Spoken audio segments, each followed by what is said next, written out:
Hello scholars, welcome to our channel Academia Unlimited.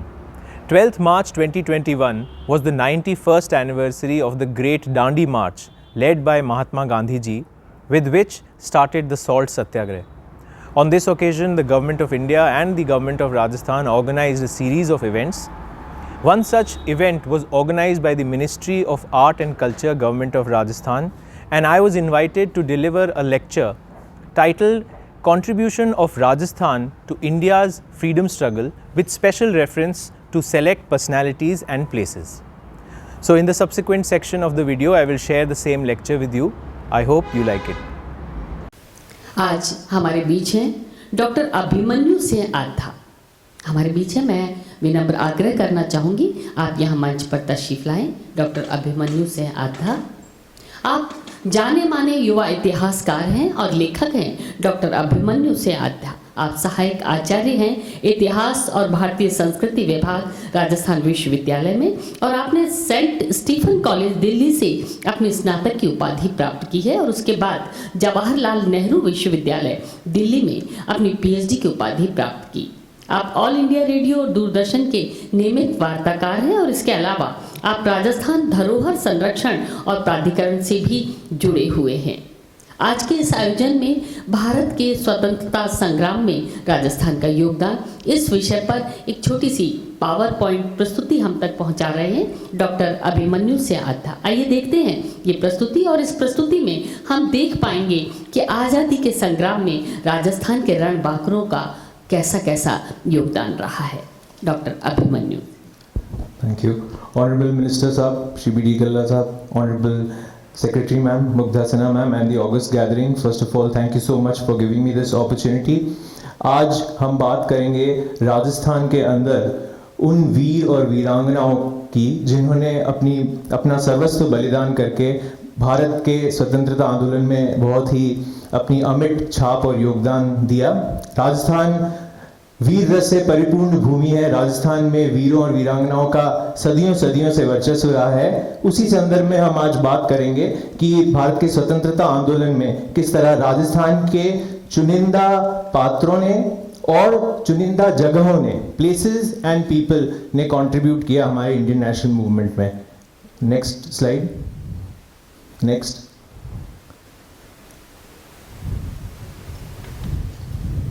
Next. सबसे पहले हम बात करेंगे 1857 की क्रांति में, जब मेरठ के अंदर क्रांति की अग्नि संचारित हुई और वो जंगल में दावानल फैलने की जैसे जब पूरे भारत में फैली, तो राजस्थान में भी इसका असर हुआ।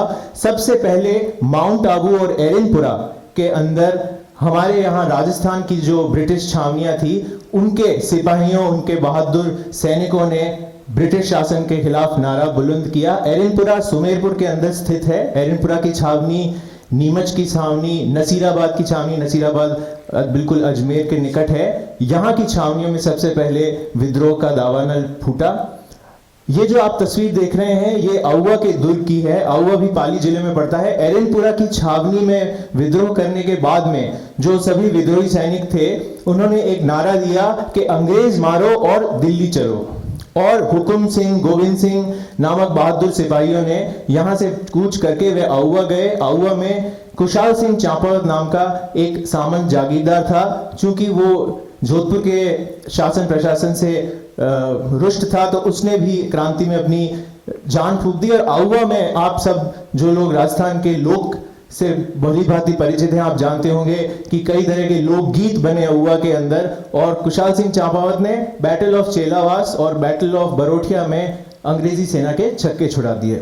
कोटा में ये विद्रोह चला, धौलपुर में ये विद्रोह चला, भरतपुर के अंदर ये विद्रोह चला। मंत्री साहब के गृह क्षेत्र बीकानेर में भी 1857 की क्रांति ने बहुत जोर पकड़ा। वहां पर एक बहुत ही इंटरेस्टिंग से पात्र थे, अमरचंद जी बांटिया। इनको बीकानेर सरकार ने सिर्फ इस बात के लिए गिरफ्तार कर लिया क्योंकि उन्होंने अपना सर्वस्व, अपनी जो सारी दौलत थी, उन्होंने तांतिया टोपे को समर्पित करने का निश्चय कर लिया था। तांतिया टोपे भी इस समय राजस्थान के अंदर आए थे और उन्होंने बहुत यहाँ पर गतिविधियां की थी। तो आप सोचिए कि एक इतना धर्मपरायण और इतना स्वतंत्रता प्रेमी आदमी जिसने अपनी सारी दौलत देश के लिए कुर्बान करने का निश्चय किया। नेक्स्ट।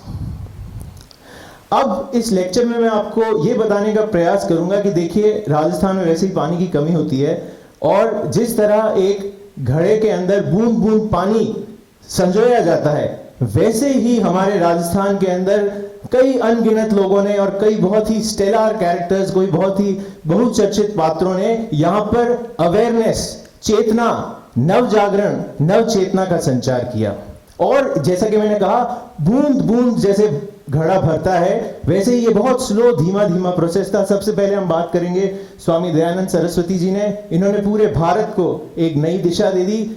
स्वामी जी का राजस्थान के साथ बहुत गहरा संबंध था। वे सबसे पहले 1865 के अंदर करौली पधारे थे, उसके बाद में वो 1881 में भरतपुर आए, उसके तुरंत बाद वो उदयपुर पधारे। कविराजा श्यामल दास और महाराणा सज्जन सिंह जी जो उस वक्त थे, उन्होंने उनको आमंत्रित किया। वहां पर उन्होंने आर्य समाज की गतिविधियों को बढ़ावा दिया, परोपकारिणी सभा को वहां पर स्थापित किया। 1881 के अंदर उन्होंने अजमेर के अंदर आर्य समाज की स्थापना की। अब बार बार हम देखेंगे कि हमारे पूरे आगे के लेक्चर में अजमेर बार बार हमारे सामने आएगा।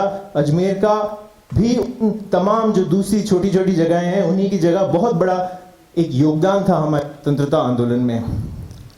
1883 में वो जोधपुर गए थे। आप सब जानते ही होंगे, जोधपुर के तत्कालीन महाराजा जसवंत सिंह जी को स्वामी जी ने फटकार लगाई थी और उनको एक सुयोग्य शासक बनने की उन्होंने सलाह दी थी। नेक्स्ट, फिर स्वामी जी ने जो एक नया ट्रेंड शुरू किया, जो एक नई नव चेतना का संचार किया, उससे अब धीरे धीरे राजस्थान के अंदर बहुत सारी ऐसी सोशो रिलीजियस रिफॉर्म संस्थाएं बनने लगी, सामाजिक और धार्मिक सुधार करने वाली संस्थाएं बनने लगी, और इससे बहुत धीमी गति से मगर बहुत ही सॉलिड बदलाव आने लगा हमारे समाज के अंदर। देश हितैषणी सभा का निर्माण हुआ 1877 के अंदर। 1888 के अंदर वॉल्टर कृत हितकारिणी सभा। जयदयाल जी गोयनका और हनुमान प्रसाद जी पोदार ने गीता प्रेस, जो कि गोरखपुर में खुली थी, उसका राजस्थान में बखूबी संचालन किया। जमनालाल जी बजाज ने 1932 में गौ सेवा संघ बनाया। राजस्थान चरखा संघ अजमेर में बनाया गया 1985 के अंदर। इसने सर खादी में बहुत बड़ा योगदान दिया था और आगे चलकर जमनालाल जी बजाज इसके अध्यक्ष बने थे और ताउम्र जब तक वो जीवित रहे उन्होंने चरखा संघ में काम किया। नेक्स्ट, वनस्थली, आप सब जानते होंगे वनस्थली में बहुत ही इंपॉर्टेंट यूनिवर्सिटी है। उसकी शुरुआत एक सोशल रिलीजियस मूवमेंट से हुई थी। जीवन कुटीर नामक एक संस्था बनाई थी हीरालाल जी शास्त्री ने। वहीं माणिक्यलाल वर्मा, जो कि उदयपुर में हमारे स्वतंत्रता आंदोलन की अलख को जलाए हुए थे, उन्होंने भीलों के उद्धार और भीलों के इंप्रूवमेंट के लिए खंडालय आश्रम बनवाया था डूंगरपुर में। राजस्थान हरिजन सेवा संघ बनाई गई थी घनश्याम दास जी बिरला द्वारा। हरबिलास शारदा जी, जो आगे चलकर अजमेर म्युनिसिपल कॉर्पोरेशन के प्रथम निर्वाचित प्रेसिडेंट बने, वो भी इससे जुड़े हुए थे। विठल दास ठक्कर, यानी ठक्कर बाबा, जिन्हें हम बहुत ही स्नेह से कहते हैं, उन्होंने भील सेवा मंडल बनाया, वागड़ सेवा मंदिर इत्यादि इत्यादि। नेक्स्ट, फिर इसी तर्ज में, अब समय की कमी है इसलिए ज्यादा हम डिटेल में नहीं जाएंगे, कई सारी राजनीतिक संस्थाएं बनाई गई। विजय सिंह जी पथिक, रामनारायण चौधरी, अंजना देवी चौधरी जी, इन्होंने राजस्थान सेवा संघ बनाया। बिजौलिया के अंदर साधु सीताराम दास जी ने मित्र मंडल बनाया। मारवाड़ सेवा संघ, आजाद मोर्चा, मारवाड़ लोक परिषद, हमारे मारवाड़ के बहुत ही जनप्रिय नेता जयनारायण जी व्यास ने मारवाड़ यूथ लीग बनाई। नेक्स्ट, तो मैं आपसे यहाँ पर एक ही निवेदन कर रहा हूँ कि धीमे धीमे मगर बहुत ही सब्सटेंशियल तरीके से इन महान नेताओं ने और इनकी जो बहुत ही लंबी चौड़ी एक सेना थी, जो डेडिकेटेड वर्कर्स थे, जो समर्पित कार्यकर्ता थे, उन्होंने ये ठान लिया था कि हम राजस्थान का मानचित्र ही बदल देंगे। अभी थोड़ी देर पहले यहाँ पर हमारे एक बहुत ही आदरणीय स्वतंत्रता सेनानी साहब फरमा रहे थे, मेरे उससे में रोंगटे खड़े हो गए उनका जब भाषण सुन रहा था। उन्होंने कहा कि दूसरी जगह हिंदुस्तान में तो केवल एक शोषण करता था ब्रिटिश, हमारी जो राजस्थान की भोली भाली जनता थी उसका तो 4 शोषणकर्ता शोषण कर रहे थे। ब्रिटिश सरकार, जो महाराजा महाराणा होते थे, उनके बड़े बड़े ठिकानेदार और जो भूमियां या छोटे मोटे जागीरदार होते थे। तो इन 4 शोषणकर्ताओं के चुंगल से हमारी जनता धीरे धीरे उभर रही थी और जयनारायण जी व्यास, हीरालाल जी शास्त्री, माणिक्यलाल वर्मा, अनगिनत नाम है। 20 मिनट के एक लेक्चर में पॉसिबल नहीं होगा सब आपके लिए एक समराइज करना, मगर इन्होंने इस यज्ञ की बलिवेदी में आहुति दी और इसका परिणाम हम आज देख रहे हैं। अब हम बात करते हैं फार्मर्स मूवमेंट्स। जो किसान आंदोलन थे, आप सब जानते हैं हमारे देश में आज किसान आंदोलन की अग्नि पूरे देश में फैली हुई है। ठीक ऐसा ही वातावरण पहले भी हुआ था। जो सामंती व्यवस्था थी यहाँ पर, वहां पर किसानों का अकल्पनीय शोषण होता था और ऐसे में सबसे पहले बिजौलिया के अंदर वहां के किसानों को नेतृत्व देने के लिए सीताराम जी साधु और विजय सिंह जी पथिक ने वहां पर गतिविधियां तेज की। देखते ही देखते बिजौलिया आंदोलन पूरे भारत के इतिहास में सबसे स्वर्णिम किसान आंदोलन के रूप में उभरा। महात्मा गांधी जी ने विजय सिंह जी पथिक को पत्र लिखा। ये पत्र आज भी हमारे सामने एक ऐतिहासिक दस्तावेज के रूप में उपलब्ध है। लोकमान्य तिलक ने जब विजय सिंह जी पथिक को गिरफ्तार कर लिया गया था मेवाड़ महाराणा द्वारा, तब उनको पत्र लिखा था, तो it became a national issue. National Herald, England के अखबारों तक ने बिजौलिया आंदोलन को कवर किया और बहुत ही इंप्रेस हुए, वे बहुत ही प्रभावित हुए इस आंदोलन से। ये आंदोलन इतना तीव्र हो गया कि जो एजीजी थे उस वक्त के जो थे agent to the governor general, British हुकूमत का सबसे आला अधिकारी जो अजमेर में बैठता था, वो बाध्य हुए कि वो बिजौलिया जाए और बिजौलिया के पास में एक ठिकाना, एक छोटा सा गांव था बेगून, वहां पर भी बहुत तगड़ा आंदोलन हुआ। तो वहां पर जाके 1922 के अंदर बिजौलिया और बेगून एग्रीमेंट हुआ और ये एक बहुत बड़ी जीत थी हमारे स्वतंत्रता आंदोलनकारियों की।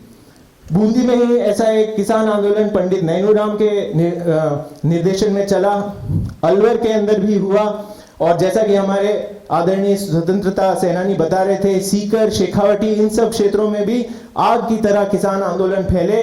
और साहब जलियांवाला बाग तो पंजाब का एक बहुत ही दुखद घटना है। हमारा राजस्थान तो भरा पड़ा है जलियांवाला बाग जैसे मैसेकर से। नीमचाना एक जगह है अलवर में, वहां पर सेना ने निर्दोष जनता, जिसमें बच्चे बूढ़े सब थे, उन पर गोलियों की बौछार की। पहले वाली स्लाइड।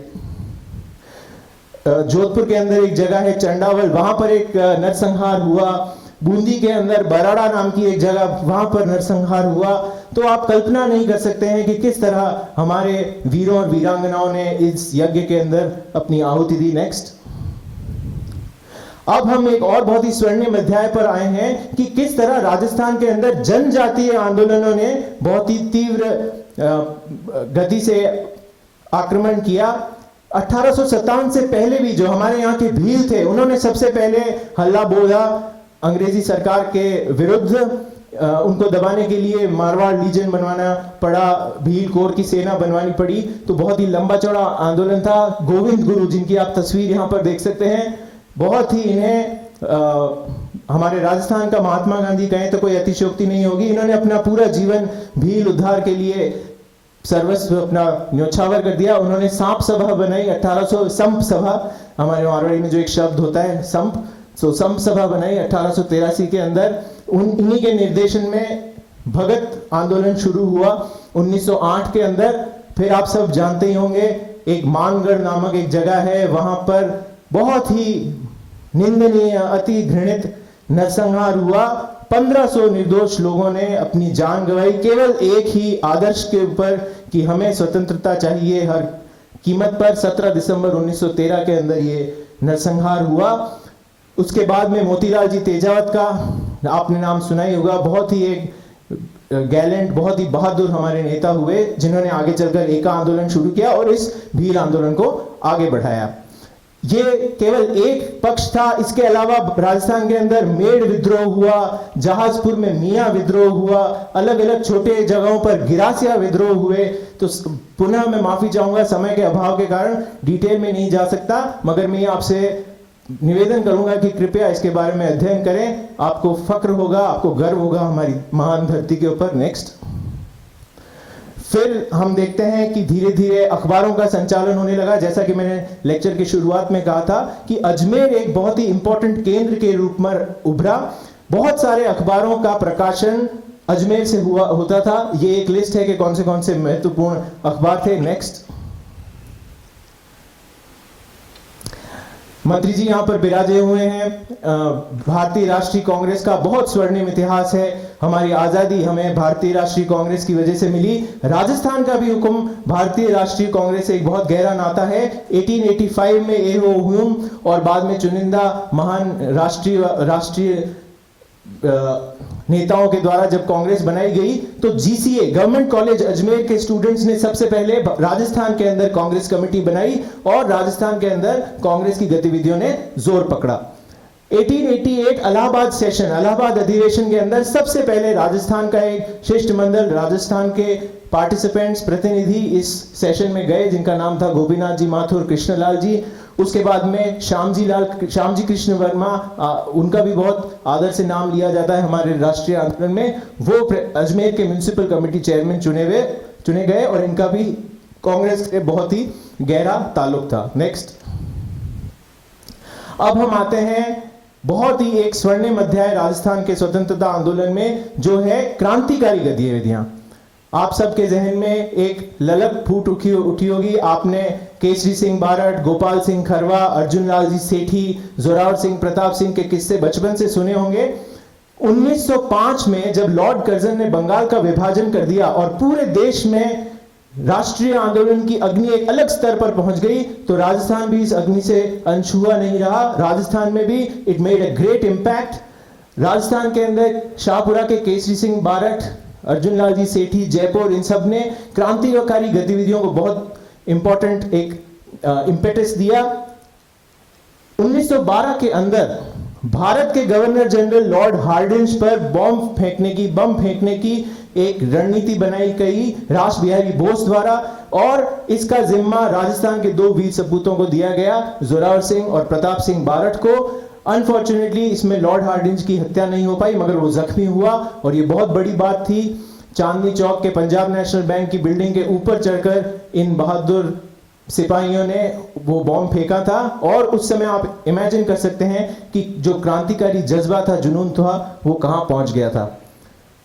क्रांतिकारी गतिविधियों के अलावा 1921 के अंदर राजस्थान पॉलिटिकल कांग्रेस हमारे अजमेर में ही हुई थी, और मोतीलाल जी नेहरू, श्रीमान आदरणीय जवाहरलाल जी नेहरू के पिता, वो राजस्थान पधारे थे और उन्होंने इस अधिवेशन की अध्यक्षता की थी। वहीं अजमेर के अंदर एक और बहुत ही महान क्रांतिकारी नेता थे पंडित ज्वाला प्रसाद जी शर्मा। इन्होंने भगत सिंह, चंद्रशेखर आजाद, राम प्रसाद बिस्मिल, सच्चिदानंद सान्याल, इनके सानिध्य में आकर और HSRA, Hindustan socialist Republic association की अजमेर में ब्रांच खोली थी। तो देखिए, ये भी एक बहुत बड़ी बात है और गौरव की बात है हमारे राजस्थान के लिए। नेक्स्ट, ये केसरी सिंह जी बारठ की तस्वीर है। नेक्स्ट, अब मैं आपका ज्यादा समय नहीं लूंगा, हम लेक्चर के लास्ट भाग में आ गए हैं। जो प्रजामंडल आंदोलन हुए, प्रजामंडल आंदोलन लगभग हमारे राजस्थान की सभी देसी रियासतों में हुआ। जो 20 रियासतें थी, हर मुख्य शहर में प्रजामंडल आंदोलन हुए। समय के अभाव में मैं जल्दी आपको कुछ इंपॉर्टेंट पॉइंट्स बताऊंगा। सबसे पहले मंत्री जी के गृह जिले बीकानेर की ही हम बात करते हैं। बहुत ही स्वर्णिम इतिहास रहा बीकानेर के प्रजामंडल आंदोलन का। शुरू में तो मैं महाराजा गंगा सिंह जी ने अपना थोड़ा उद्यमवादी चेहरा दिखाया और उन्होंने विधानसभा बनाई, और एक मॉडर्न महाराजा होने के नाते उन्होंने कुछ लेजिस्लेटिव रिफॉर्म्स किए। मगर बाद में जब वास्तव में जनता ने वहां पर आंदोलन की बागडोर अपने हाथ में ले गई, तो महाराजा घबरा गए। वो जब गोलमेज सम्मेलन अटेंड करने लंदन पधारे हुए थे, तो बीकानेर के आंदोलनकारियों का एक शिष्टमंडल भी लंदन पहुंच गया और एक ज्ञापन दे दिया वहां बैठे आला ब्रिटिश अधिकारियों को, जिससे कि बहुत खलबली मची और वहां की प्रेस ने इसके बारे में बहुत कुछ लिखा। बीकानेर कॉन्स्पिरेसी केस हुआ। उस समय के जो चुनिंदा कांग्रेस के और आला नेता थे बीकानेर के, उनको एक गलत केस में फंसाकर कैद करवा दिया गया, जेल भेज दिया गया। इसके विरोध में बीकानेर दिवस मनाया गया, जो न केवल राजस्थान में बल्कि कलकत्ता, अकोला, बेंगलुरु, दिल्ली सब जगह मनाया गया। बीकानेर प्रजामंडल की स्थापना 1936 में लक्ष्मीदास जी स्वामी ने की। उसके ही साथ साथ बीकानेर प्रजामंडल की एक शाखा कलकत्ता में खोली गई, जिसके अध्यक्ष थे लक्ष्मी देवी जी आचार्य। इन्होंने कई पुस्तकें लिखी जिसमें जन मानस के अंदर नई नवधारणा का संचार हो सके। उसमें से एक थी बीकानेर की थोती पोती।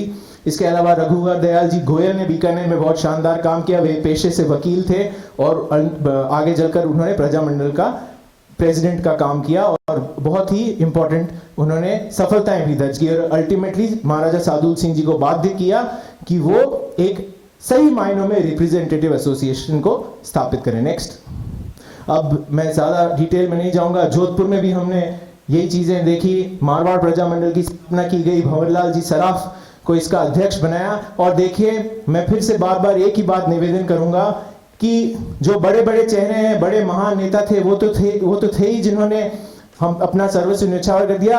एक एक छोटा व्यक्ति, एक एक छोटे कार्यकर्ता ने अपनी पूरी जान लगा दी। भंवरलाल जी सराफ जो थे, जब 1921 के अंदर non cooperation movement Gandhi ji ने पूरे देश में चलाया, तो इस व्यक्ति का आप जज्बा देखिए कि ये अकेला एक झंडा लेकर और पूरे जोधपुर शहर में घूमता रहा, बगैर इस बात की परवाह किए कि उनके ऊपर फायरिंग हो सकती। तो ये उनकी वीरता थी, ये उनका डेडिकेशन था।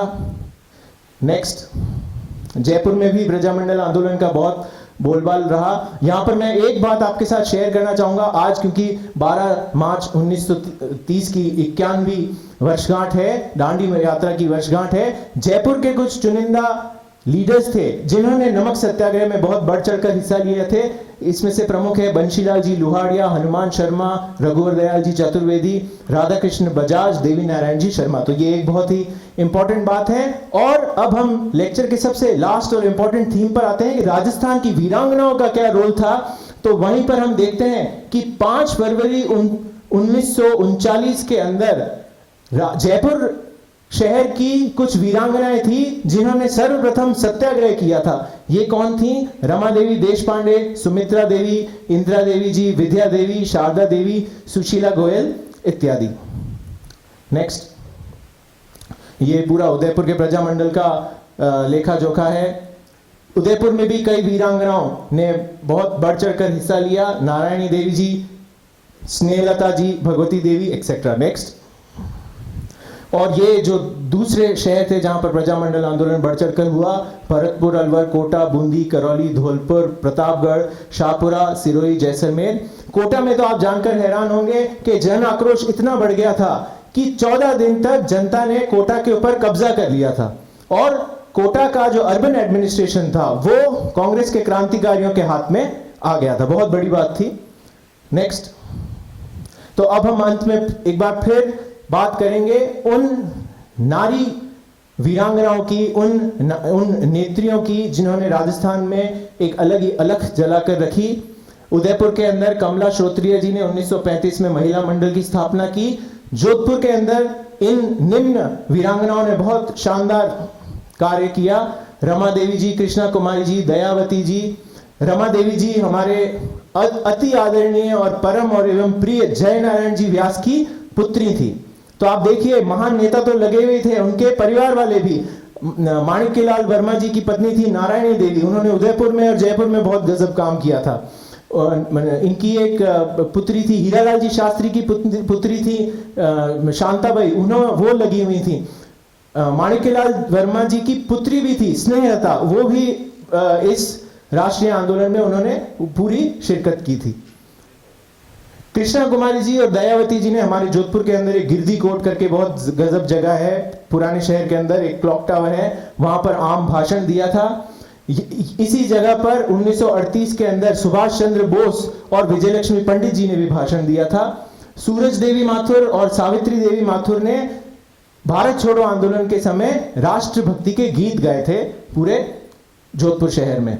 जयपुर की अगर हम बात करें तो गीता बजाज, रतन देवी जी शास्त्री, कमला और नारंगी देवी जी, इन्होंने बहुत ही उत्कृष्ट काम किया। उदयपुर में नारायणी देवी, स्नेहलता जी, भगवती देवी, शांता त्रिवेदी इत्यादि। कोटा की अगर हम बात करें तो कमला स्वाधीन जी और नागेंद्र बालाजी। नागेंद्र बालाजी का जो ताल्लुक था वो सर केसरी सिंह जी बारट के परिवार से था और इनके बारे में एक किंवदंती ये थी कि ये अकेली महिला होने के बावजूद भी 1942 की हम बात कर रहे हैं, ये अकेली अपने साइकिल के ऊपर तिरंगा लगाकर शहर का भ्रमण करती थी और प्रभात फेरियां करती थी अकेली, जो कि कांग्रेस का एक बहुत ही स्वर्णिम ट्रेडिशन है और जनता के अंदर स्वतंत्रता के विचारों को और आदर्शों को बढ़ाती थी। बनस्थली विद्यापीठ के बारे में हमने पहले बात की हुई भी है। यहाँ की कुछ प्रोफेसर्स और यहाँ की स्टूडेंट्स ने न केवल भारत छोड़ो आंदोलन में हिस्सा लिया बल्कि क्रांतिकारी गतिविधियों में भी हिस्सा लिया, जैसे पिकेटिंग, और वो भाषण भी देती थी। तो बहुत बहुत धन्यवाद। आशा करता हूं कि आपको पसंद आया। Thank you. धन्यवाद, बहुत बहुत धन्यवाद डॉक्टर अभिमन्यु आरहा। आपने बहुत सारी जानकारी हम तक पहुंचाई, बहुत सारी जानकारी शायद लिखी अनलिखी, कही अनकही हो और आज हम इसे जान पाए। सचमुच जश्न आज़ादी पर मर मिटने वाले सूरमाओं और शहीदों को याद करने के साथ साथ अपनी साझा सांस्कृतिक विरासत पर गौरव और अभिमान करने का यह आयोजन है आज़ादी के अमृत महोत्सव। केरल से करगिल घाटी, गुवाहाटी से चौपाटी तक हमारा देश सराबोर है अलग अलग खुशबुओं, अलग अलग रंगों से, और वो खुशबू है हमारी मजबूत एकता की। और आपने जो जानकारी अभी हम तक पहुंचाई है इस पीपीटी की प्रस्तुति के माध्यम से, निकट भविष्य में इन जानकारियों को समाहित करते हुए एक सुंदर पुस्तक के प्रकाशन की भी योजना है, जिसे शायद हम देख पाएंगे कुछ ही समय में। और माननीय मंत्री महोदय से अनुरोध करना चाहेंगे आप यहाँ मंच पर आए और डॉक्टर अभिमन्यु जी का स्वागत पुष्पगुच्छ देकर।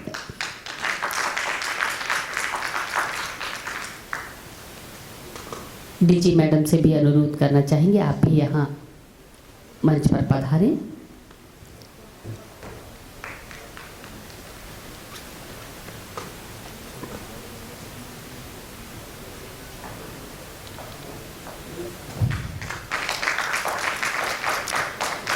हमारे बीच हैं डॉक्टर मधु भट्ट तेलन जी। आप देश की जानी मानी ध्रुपद गायिका हैं।